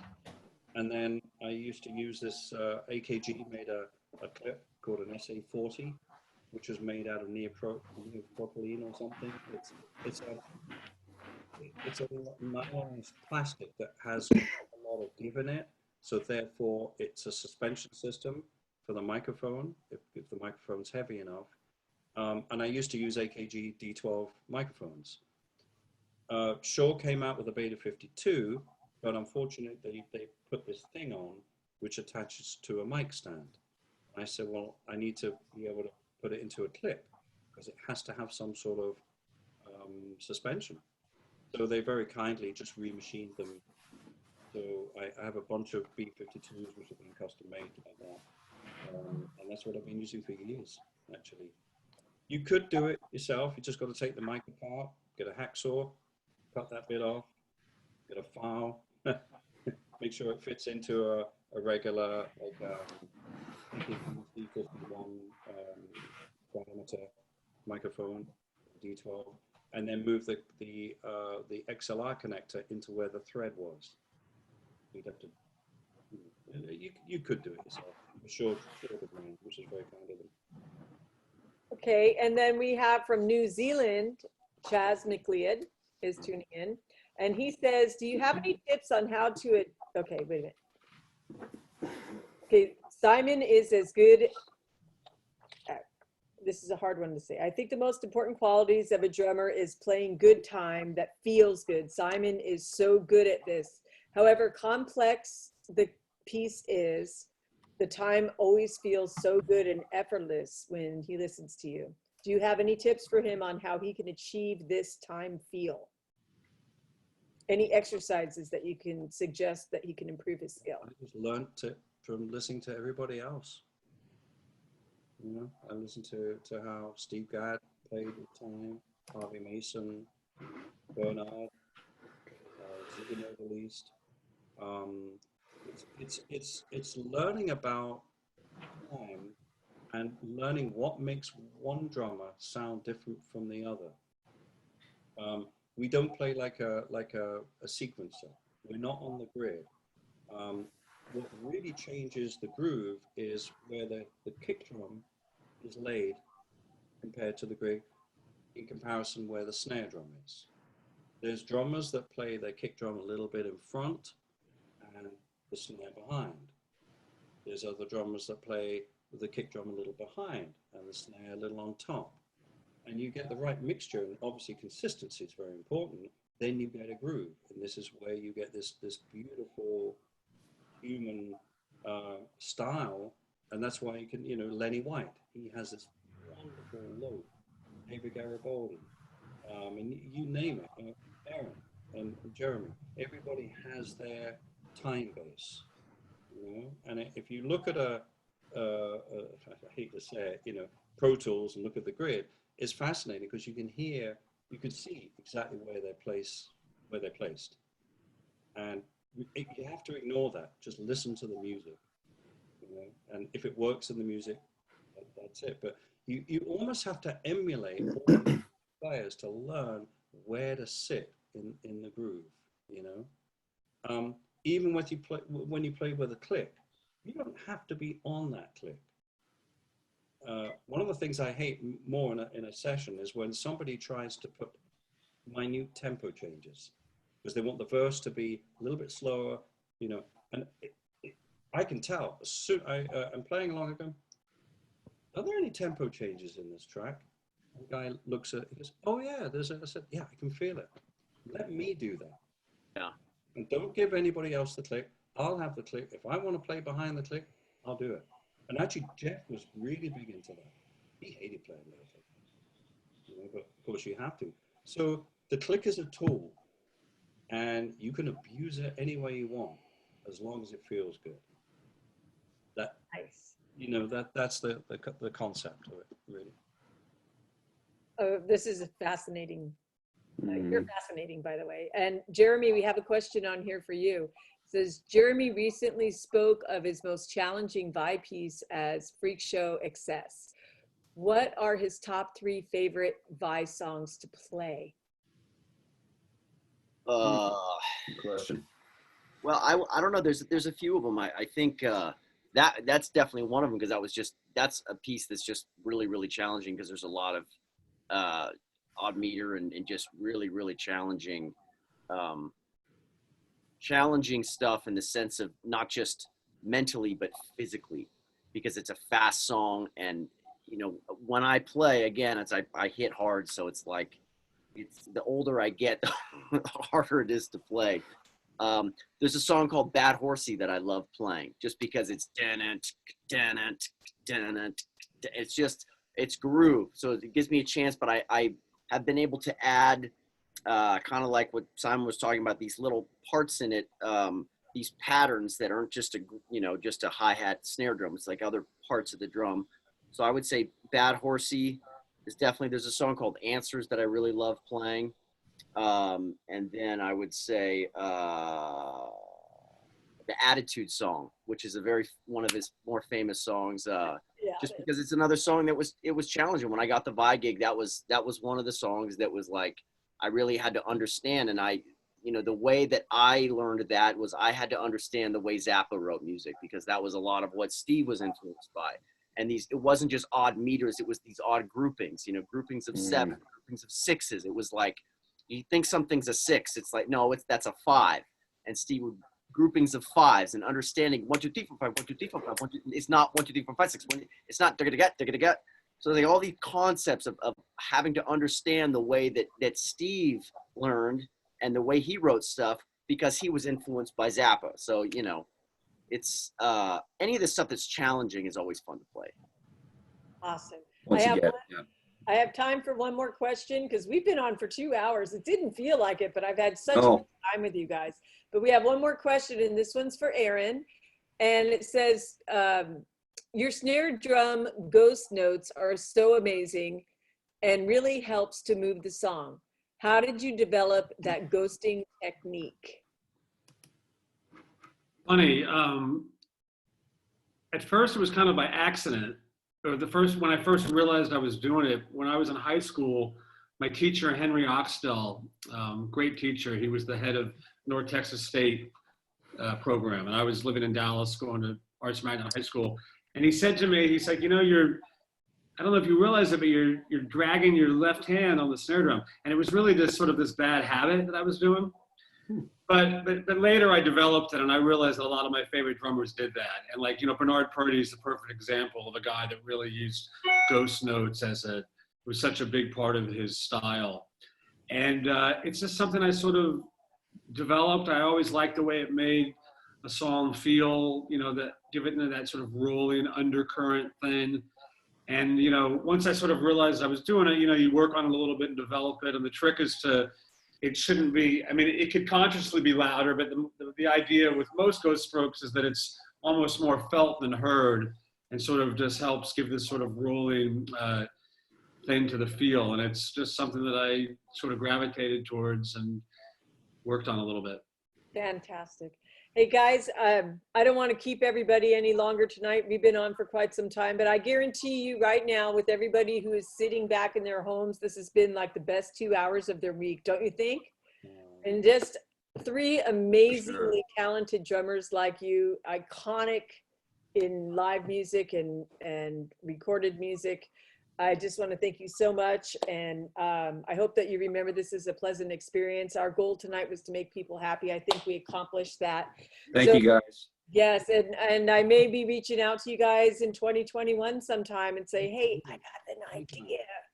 Let's get back out and play live music. When Simon said that earlier, that's like the one thing I have. I'm a special needs mom, and everything I do is for her. And then on weekends or whenever I have gigs, that's for me. And he's kind of missing right now, and I know that you guys are feeling that way too. We're not out being who we are, but we're gonna soon. And I'm gonna be planning some amazing concerts. They're probably gonna be in Southern California and then one in New York. And I'd love to have you guys participate in some way with one of your bands. But if you guys could just please raise your drink one more time. Right, Ashley, let's get our takeout song, Ashley. All right, cheers, everybody. Woo! Thanks. Thanks. Thank you so much for joining us on Live Music Happy Hour. We'll see you next Friday. Until then, rock out.